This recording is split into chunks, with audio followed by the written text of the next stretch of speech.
Hello, everyone. Today we have Trey May with us from KAM Roofing Services.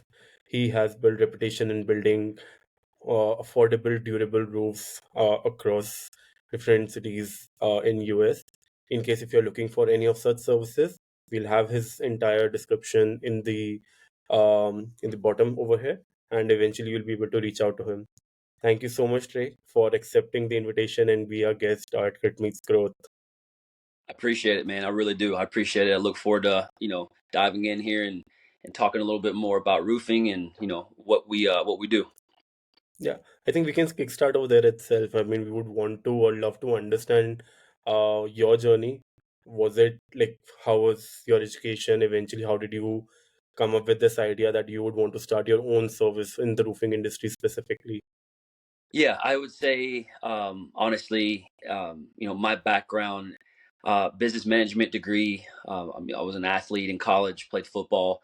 It Okay. was more towards the medical device, pharmaceutical sales roles. So that's primarily what, the past decade of, my experiences have been is, chasing physicians and, Okay. lab and all those kind of good stuff like that.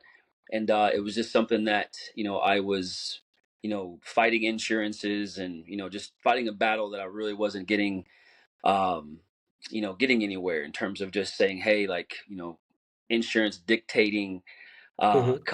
care, that really, got to me after so long. So really, wanted something, I have more control over, started venturing out more, doing more of my own consulting, doing more things that I could, you know, uh, start a consulting business, get involved with different businesses, Mm-hmm. marketing, sales, consulting, just doing different Okay. business, try to find out what it is I want to do, and ultimately started into the construction route.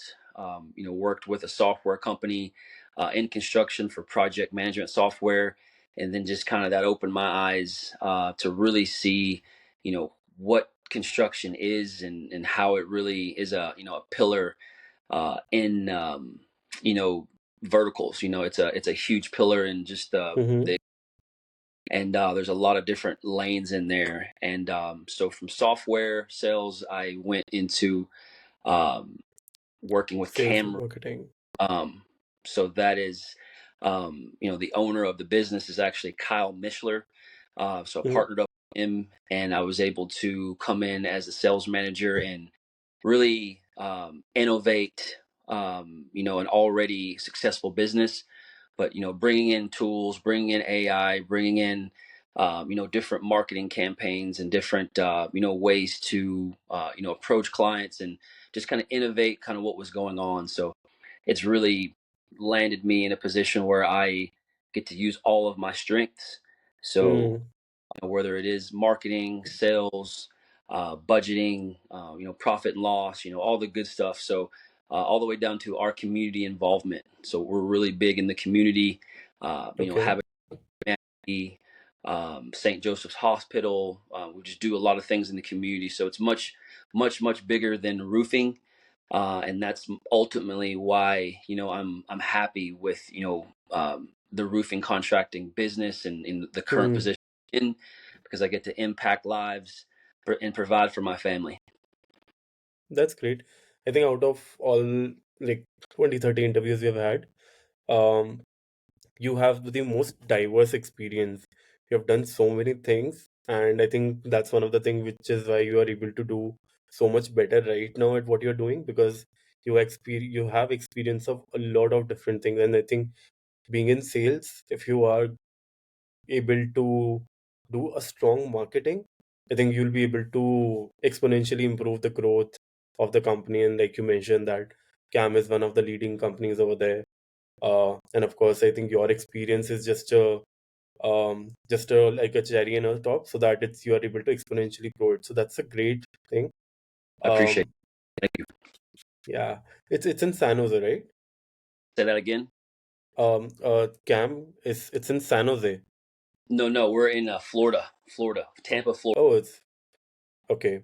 That's Yeah, great. I think we have a client in roofing sector in Florida. I believe the name is Bumble Roofing. I'm not sure if they might be not as big. gotcha. CAM Maybe they're seems to be a, East Coast as well. Florida is a huge state, as you know. So yeah. yeah, we're mainly over here in the greater Tampa area. Okay, that's good. So roofing is something I think. How long you've been into BNI, if may I ask? BNI, we joined the company in terms of Kyle. He joined 5 years ago. He's actually um, the president of the largest chapter in Tampa or in Florida. Um, Oh, they Yes, the largest chapter. how many Period. Yeah. people are there in that chapter? Referral Masters is the name. BNI Referral Masters in Clearwater is the chapter that he joined when he started the company 6 years ago. And there's 130 plus members in that group. Oh, So that's massive.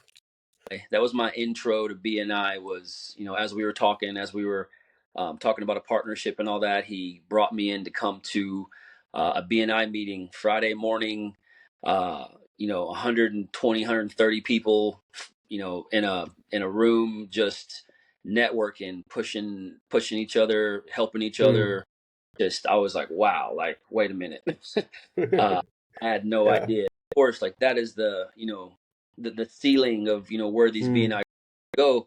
And I'm a member of BNI Zenith for about almost a year now, and we're a smaller chapter in South Tampa, a little under 20 members, a little bit more intimate. Like we get to Hmm. work with each other. I'd say a lot closer. So there's a lot of good benefits in BNI.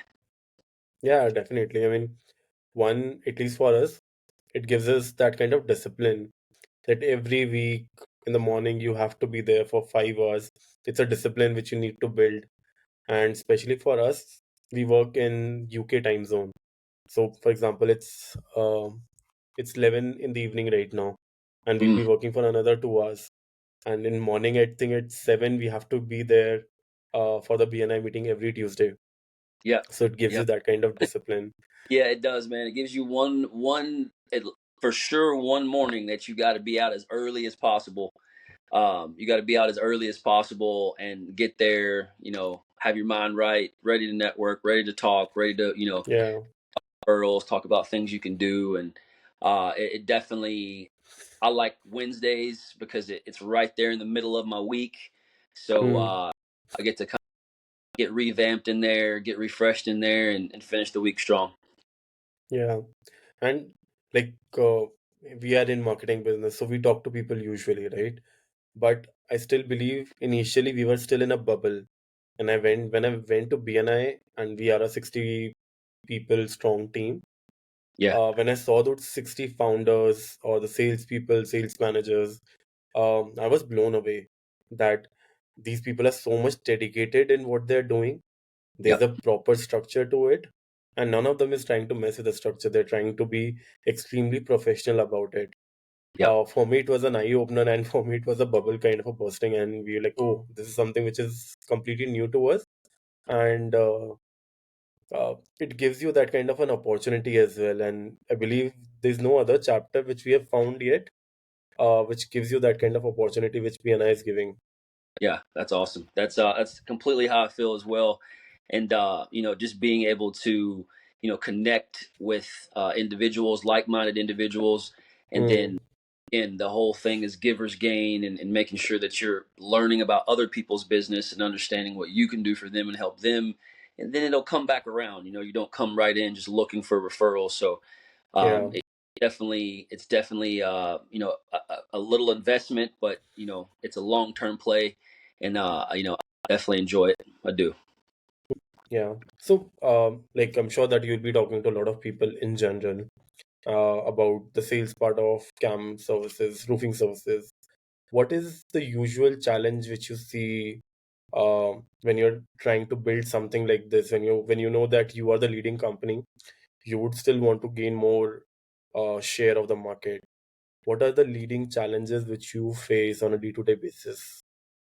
Well, right now, our main challenge is really, we just had two storms Oh, that came through. So we are, a very uh, referral based business. Mm-hmm. All of our business, I'd say 60, if not 70% of our business is referral based, which means that these are homeowners that have heard from us from someone else, and they Mm-hmm. told, and just continuing to, you know, do our core values, communication, trust, all of those things that allow us to continue to get repeat customers. So that is, definitely the positive of it. But what that also does is you mix in, two storms in with that. And then now, production time starts to get affected in terms of, how Mm-hmm. far you're out. So, I mean, that's really the only, I'd say challenge right now. And again, it's a blessing. I'm not going to say a Yeah. curse, it's just a Mm. double sword, right? So you Yeah. sell, got to produce a lot, and then those timelines kind of. Mm. So that's Yeah, I that's a think, yeah, you might have been a lot stretched right now because of it. Too many queries right now. But I mean, it's good that almost like 60-70% is a referral business which you're getting, because the companies which I've been working with, they challenge. are, I think, at around 20 to 30% on the referral part, and Yeah, rest of the new user acquisition, which they usually do, let's say, uh, from advertisements, or I mean the digital advertisements and the offline advertisements as well. So I yeah, think that's a quite good thing, yeah, because a referral thing is actually really helpful in a way that it's a service business, right? I mean, it's built on trust. I mean, service is something which anyone can offer. I mean, even in your area, I believe there should be around 30, 40, 50 different type of roofing companies. oh All of yeah, them are providing services. yes, But at the end of the day, it's more about the hospitality part, how you make your customer feel. one If they hundred are percent. satisfied, they're still okay to pay the premium, just because they know, okay, if I give my work to these people will get it done. I don't Yep, have to chase them every day. I don't have to make phone calls. I don't have to get irritated. These people will make sure communicate well, so on and so forth. People are okay paying that premium just for that trust and the comfort which they will get because of the services which you provide. yeah. I can't say that any easier than what you just laid it out, because that's exactly how we operate. Again, just making sure that we are continuing to provide that trust and communication, um, you know, quality work, and again, it is all um, referral based business that you can go to on Google. Our Google reviews are amazing. Yeah, Um, you know, 4.9. we really lay on those, because again, those are straight comments from our customers, and they really Hmm. speak for themselves when it comes to just like the situation I mentioned with our timeline. Like right now, we're worth the wait. There's a timeline that it's going to take us to get to you, and but again, we're trusted, we're proven, and we're worth the wait. And that's exactly what we're pushing out to homeowners. You Hmm. want right, you want communication, and all the correct things. So that's exactly what we're doing. Is that so? But we still do marketing. We still are very heavily involved in the community and doing community um, service and different types of events and things like that. So we're, Hmm. we're very involved in the full sales funnel. Um, so yeah, I don't want to pretend like we don't do those things, but we focus on our referral business too. Yeah, I think that's actually important, because um, it's a network thing in general. Service business without referral, it's gonna die eventually. Yeah, I mean, some to people will.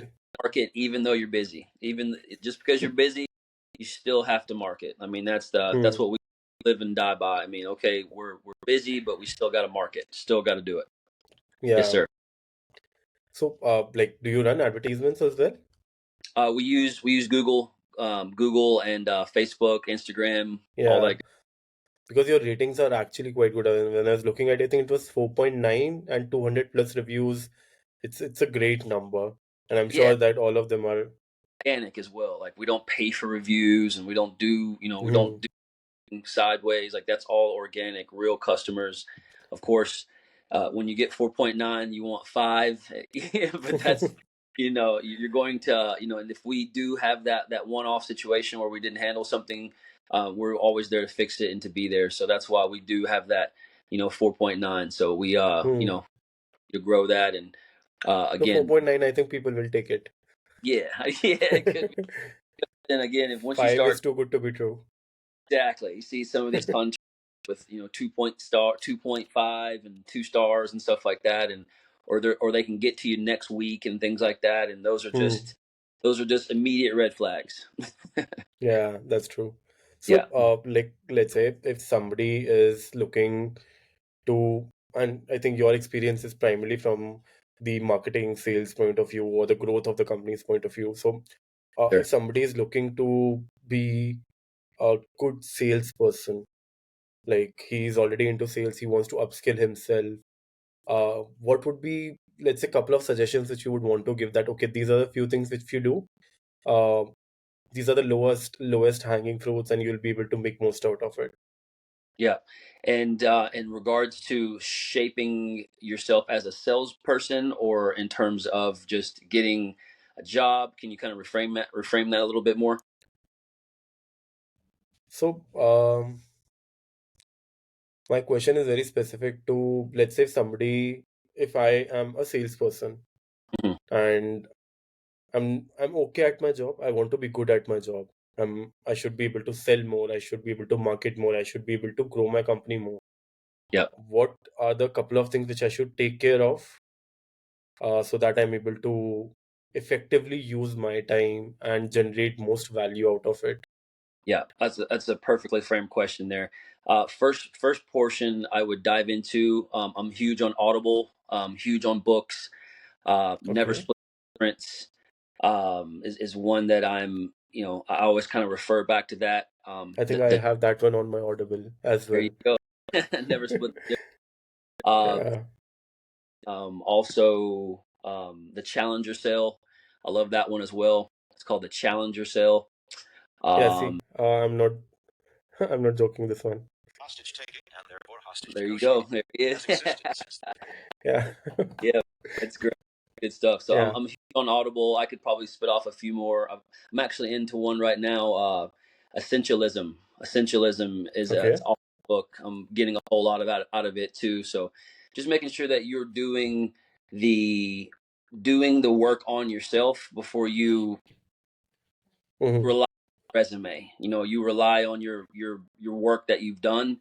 You have Hmm. to that you're putting in that extra effort to grow yourself professionally, with your free time. So that's the first thing. I would definitely, books that relate to yourself, whether it is in sales, whether it is in, communicating.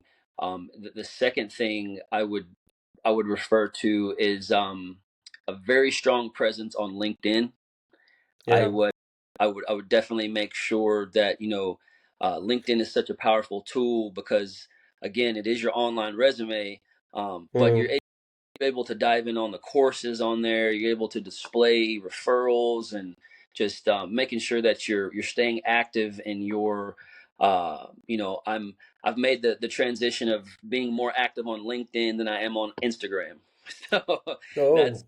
it's like it's like one of those things. But again, they all have their reason, and they all have their place. But again, making sure that uh, your profile or your LinkedIn profile is strong and active, and even getting into connecting with the right type of people in your profession, and those courses on there are helpful too to kind of get badges on your site. Third thing I would probably dive into is professional growth when it comes to sitting down with someone as well. So your mentor, and I don't want to say sales coach, but at the same time, getting with someone that you trust, that that is doing either what you're doing or something similar to what you're doing, making time for that person to kind of, well, what do you do? Yeah. How do you like, those type of things. So those are the Hmm. three I would probably line up, and then from there, develop a plan after those things are taken care of.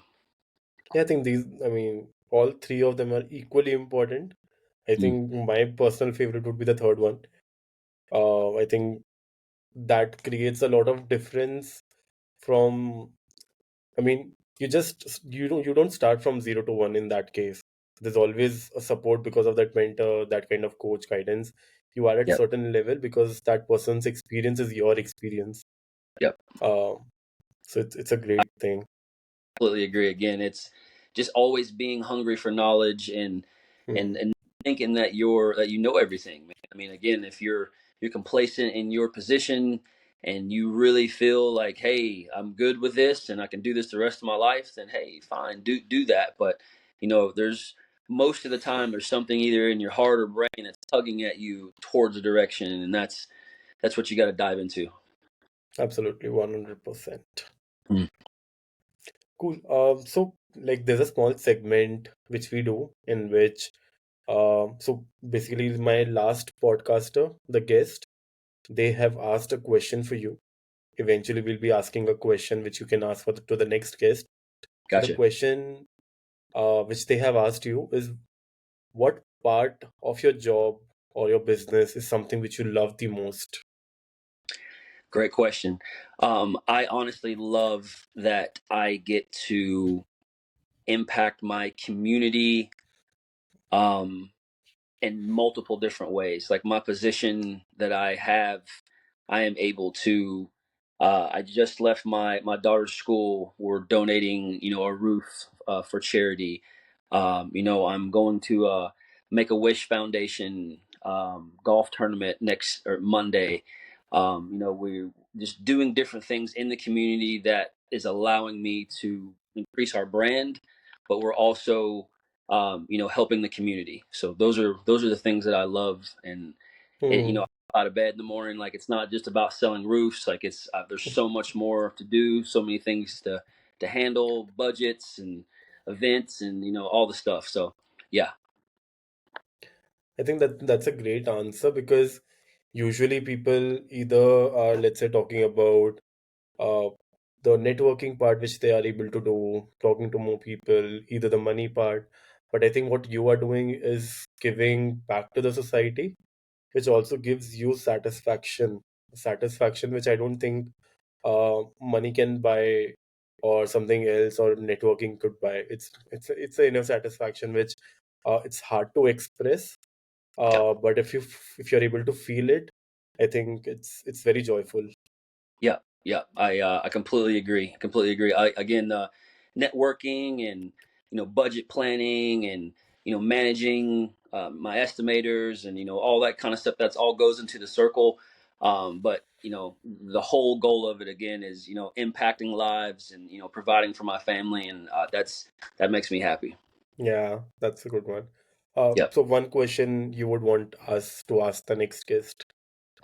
Next question I want you to ask them is what what is your routine to what is your routine to make sure that you have work life balance? Oh, that's a good one because I think this is something which is quite in discussion like Yeah. these days. Uh, Something a lot of people actually would want to focus on. So that's a good one. I would really want a couple of guests to at least answer this question. Yeah. I look forward to it, man. I look forward to it. This has been great. Yeah, cool. I think we are towards the end of the podcast, Ray, and like it has been a pleasure having a discussion with you. And you graciously accepting our invite, answering all the questions. I think we're quite grateful. Thank you so much for joining the podcast and um, like telling the audience all about whatever we have asked. I hope they are able to learn a lot from whatever you've mentioned, and especially the advice that you gave, the three-step process of, I think, LinkedIn, getting a mentor, reading more books. I think that is my takeaway for myself as well. So Sure. thank you so much, Trey, for being here. Thank you. I really appreciate it, man. Thank you. Thank you so much.